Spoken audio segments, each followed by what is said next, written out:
Operation తర్వాత బయటకు వచ్చారు మాజీ మంత్రి కొడాలి నాని. ఇటీవల ముంబైలో హార్ట్ సర్జరీ చేయించుకున్నారు కొడాలి నాని. హైదరాబాద్లో ఓ వివాహ కార్యక్రమానికి హాజరయ్యారు. కొడాలి నాని వైద్య చికిత్స కోసం దేశం విడిచి వెళ్తున్నారని ప్రచారం జరుగుతున్న వేళ పోలీసులు లుకౌట్ నోటీసులు జారీ చేశారు. ఈ పరిణామాల మధ్య హఠాత్తుగా వివాహ వేడుకలో కనిపించారు నాని. హార్ట్ సర్జరీ తర్వాత కొడాలి మళ్లీ యాక్టివ్గా కనిపించారు.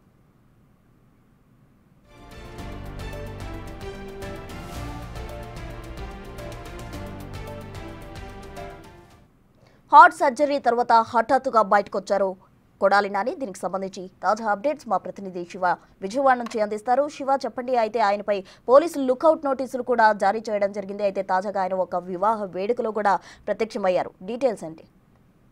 మొత్తం మీద చూసుకుంటే ఆంధ్రప్రదేశ్ మాజీ మంత్రి కొడాలి నాని గత కూటమి ప్రభుత్వం వచ్చిన తర్వాత కూడా ఆయనపై అనేక కేసులు, అనేక అక్రమాలకు సంబంధించి కూడా ఫిర్యాదులు రావడం, ఆయనపై కొన్ని కేసులు కూడా నమోదైనాయి. సడన్ గా 3 నెలల క్రితం కూడా ఆయన అనారోగ్యం కారణంగా కూడా బైపాస్ సర్జరీ చేయించుకున్నారు ముంబైలో. కొన్ని రోజులు హైదరాబాద్ లో చికిత్స చేసుకుని ఆ తర్వాత బాంబే వెళ్లిపోయిన పరిస్థితి కనిపించింది. తర్వాత అక్కడి నుంచి కూడా ఆయన దాదాపుగా నెల 15 రోజుల పాటు పూర్తి స్థాయిలో హాస్పిటల్ కే పరిమితమైన పరిస్థితి కనిపిస్తుంది.